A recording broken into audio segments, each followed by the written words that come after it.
My name is Lucy. I am 33 years old, and this past Christmas, I stood at my parents' front door, holding a perfectly wrapped gift and a homemade sweet potato pie, still warm from the oven. The soft sound of Bing Crosby's voice singing White Christmas drifted from inside, and the golden glow of fairy lights wrapped around the porch made everything look perfect. But what happened behind that door was anything but. I had shown up early, full of cautious optimism, thinking maybe this year things would be different. Maybe this year my family would treat me like I actually mattered. Instead, I was met with stiff smiles and dismissive glances like a stranger interrupting someone else's holiday. My mother barely acknowledged me. My father nodded and went back to carving the turkey. My younger brother Eric, age 35, and the eternal golden child, snorted when he saw me and muttered loud enough for the room to hear. Oh, great! She showed up. No one said a word in my defense. Not my older sister Jenna, age 36, who once swore we were best friends. Not my cousin Mallory, who was wearing the diamond earrings I bought her last Christmas and now refused to meet my eye. I stood there holding that pie, like a full heart-pounding face, burning with humiliation, while the people I had called family carried on around me like I was invisible. I swallowed my pride and forced a smile, pretending it did not gut me to be treated like this again. But what they did not know, what none of them knew, was that I had not come this time to beg for love. I had not come to play their game. I had come with a plan, and this time I had proof. I had spent months collecting receipts, tracking the lies Eric had spread, the sabotage he had orchestrated, and the gaslighting I had endured.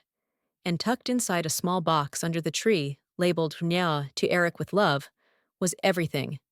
This time I was not going to cry in the car. This time they would know exactly what they had done. And the fallout, they would never see it coming. The moment I crossed the threshold into my parents' living room, I knew my presence was not just unwanted, it was offensive. My mother glanced up from her carefully arranged appetizer tray with the tight-lipped expression she reserved for people who disappointed her. Lucy, she said flatly, you are early, not Merry Christmas, not come in from the cold. Just a quiet reprimand, like my arrival was inconvenient. I swallowed it, just like I had swallowed years of slights and side glances, and stepped further inside, arms full of carefully wrapped gifts. The room buzzed with laughter and clinking glasses.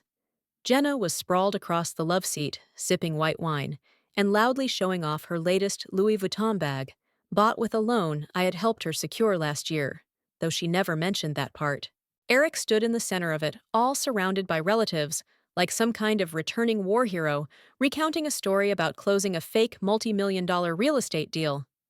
I had worked in real estate long enough to know the details were fabricated. But no one questioned him. They never did. There she is, Eric said, flashing his trademark smirk. The family's little pity project. Some of our cousins laughed uncomfortably, but no one stopped him. My mother shot him a look, but not one of correction. It was more like amusement. And then came the final slap in the face. I walked over to the dining room table, where place cards were delicately written in gold ink. 12 seats, 11 names. Mine was not among them. Mom? I asked, trying to keep my voice steady. Where am I supposed to sit? She blinked, as if I had asked something deeply confusing. Oh, Lucy. The table is full this year. I figured you could eat on the sun porch, or maybe in the car. There is a space heater out there. I stood there blinking, unable to speak. Eric let out a chuckle and leaned back in his chair. Why would we waste a seat on you? He said loud enough for everyone to hear. My hands went numb. My face flushed hot. I scanned the room again, looking for someone, anyone who might say something. My father suddenly found his watch fascinating. Jenna pretended to text. My cousin Mallory poured herself more wine. No one. I was alone completely, and obviously alone in a house I had grown up in. And that was the moment I knew this was not just passive exclusion.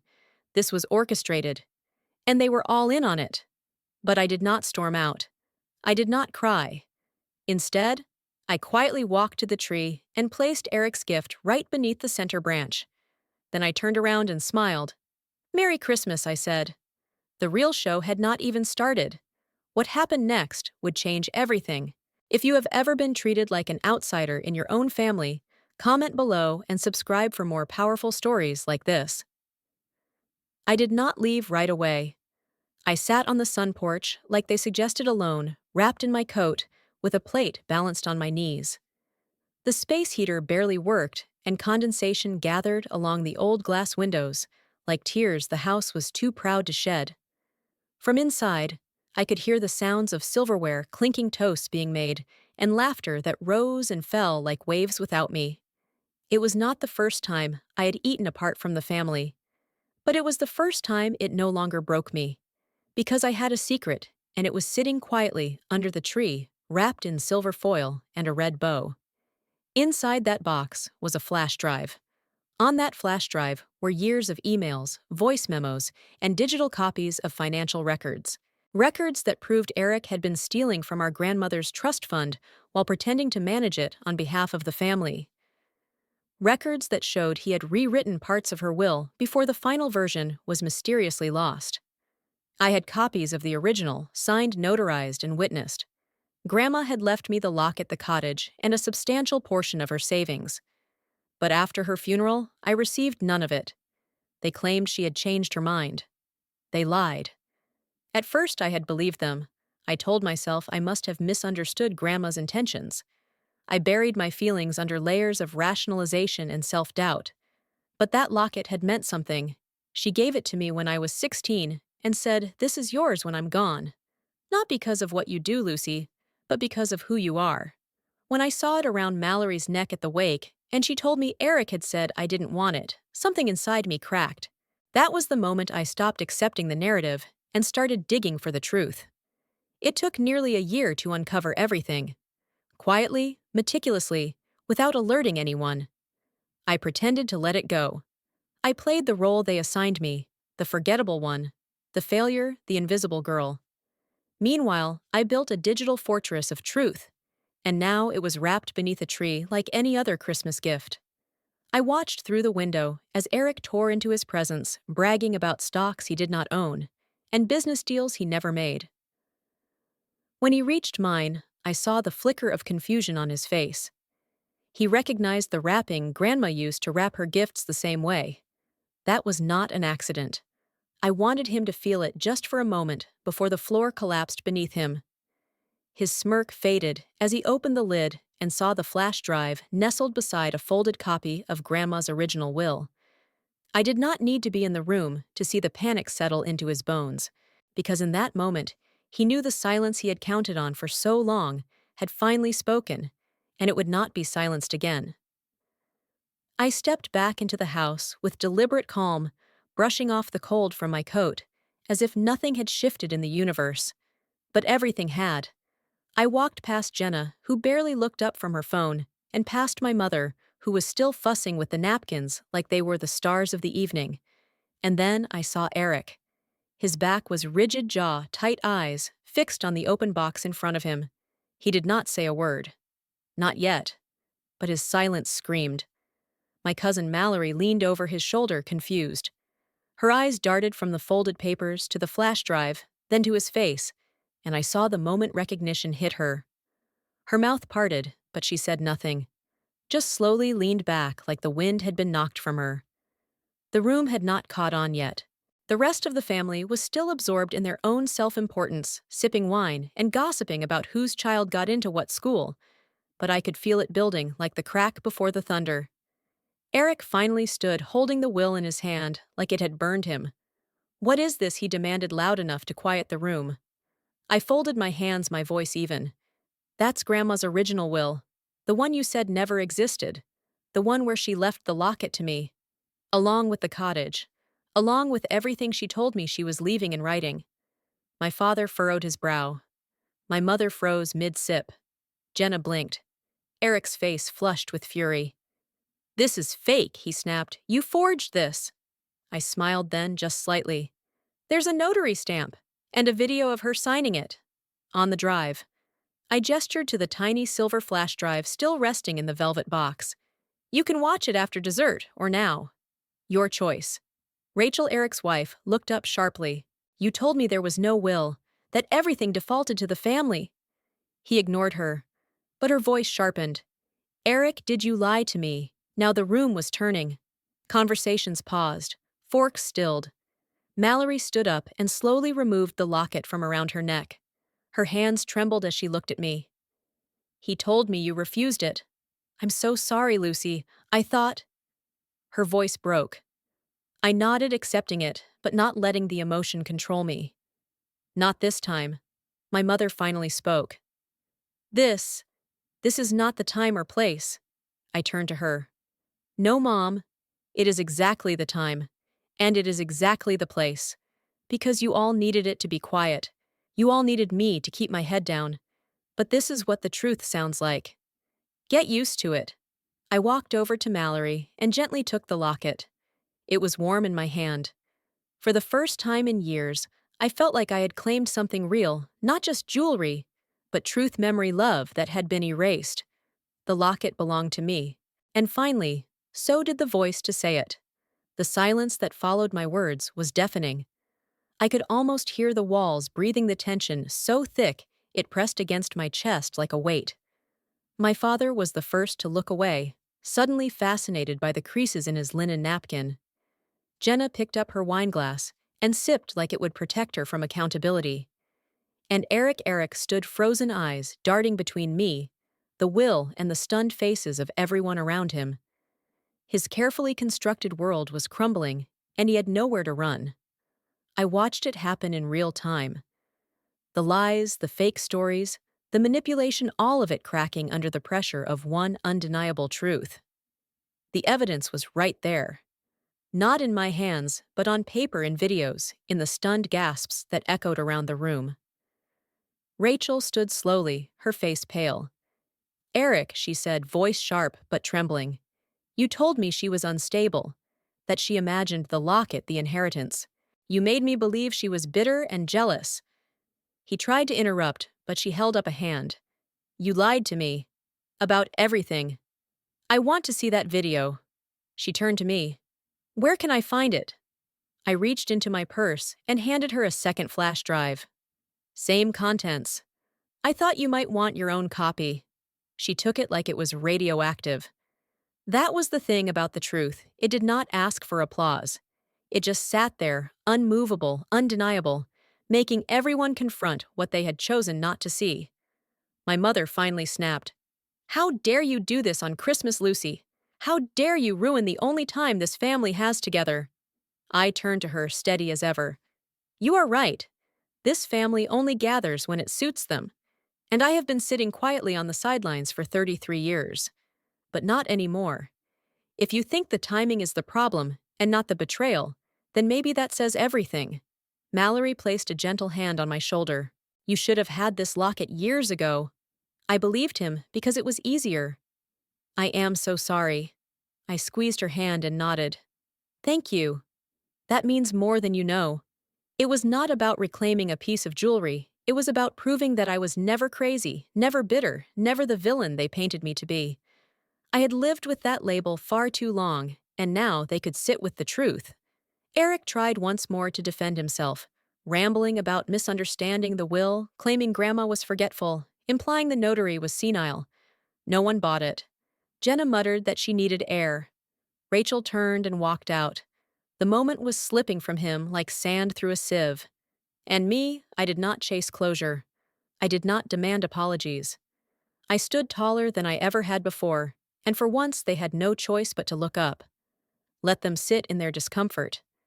I had found peace, and I was not handing it back.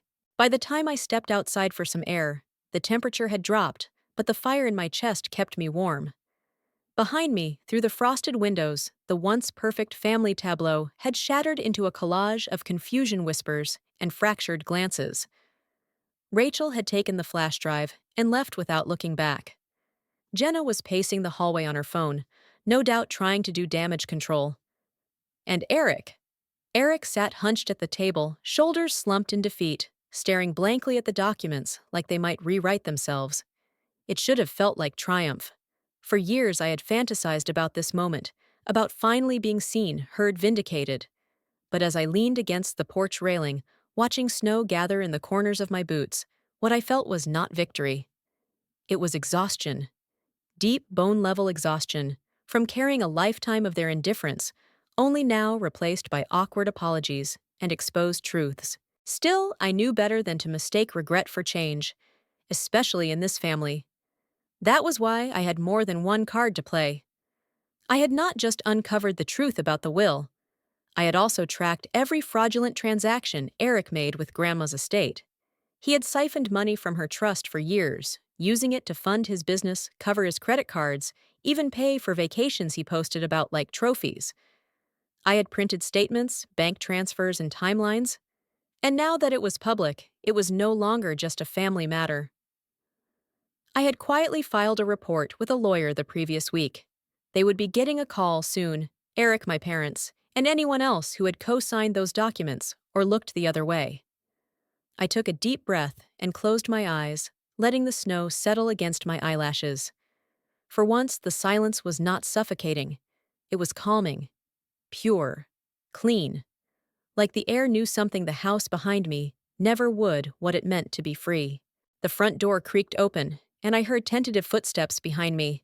Lucy! It was my father. His voice, so often distant and rehearsed, cracked with something real. I had no idea about any of it. I opened my eyes but did not turn around.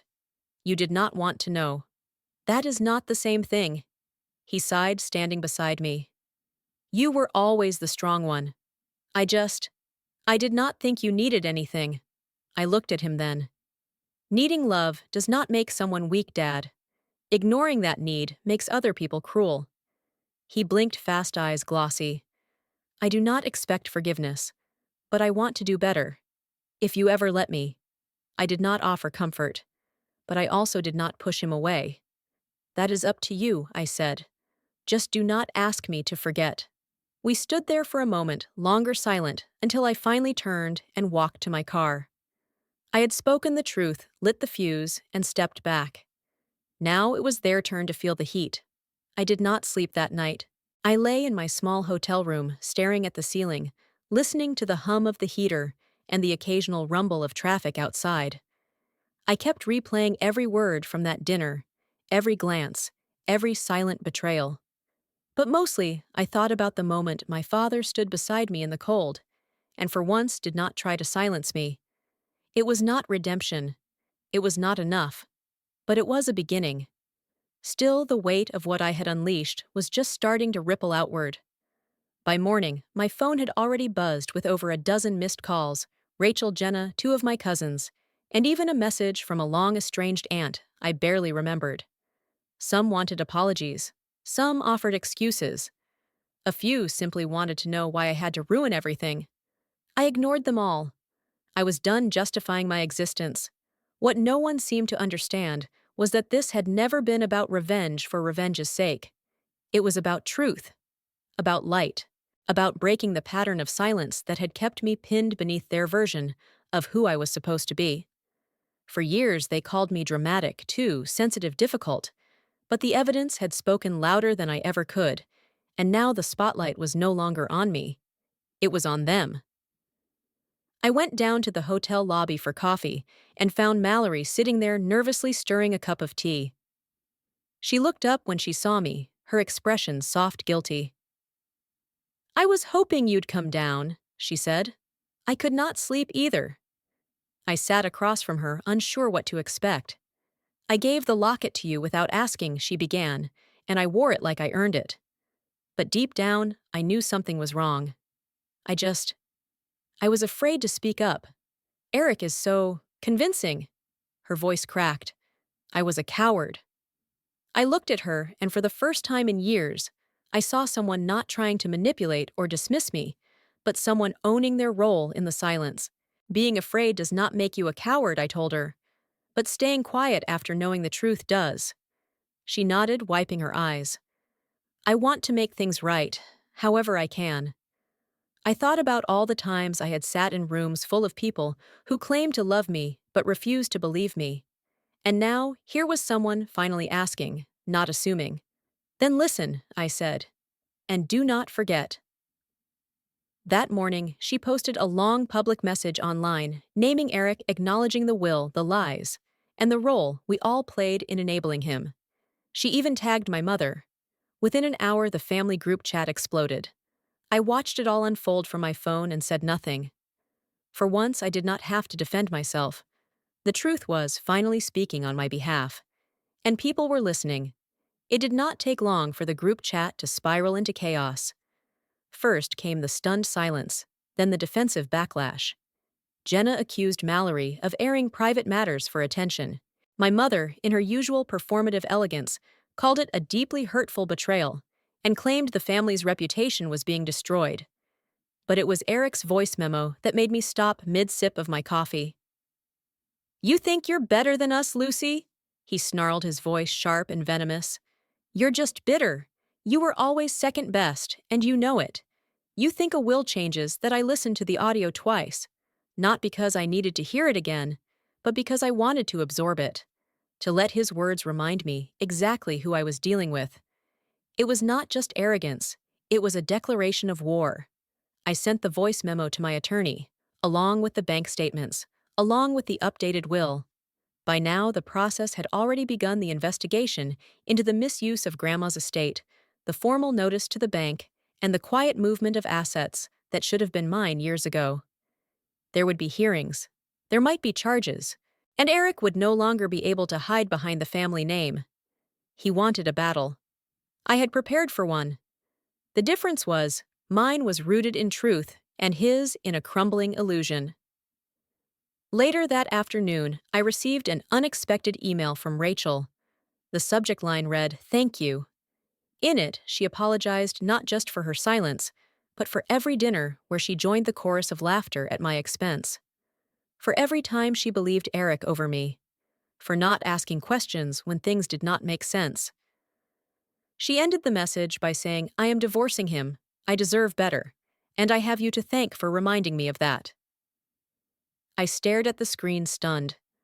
Not because of her decision, but because someone had finally chosen self-respect over family loyalty.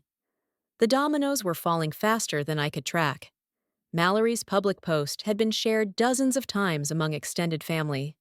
A few uncles reached out privately to ask for the full story. One even offered to testify on my behalf, saying he always suspected something was off after Grandma's death.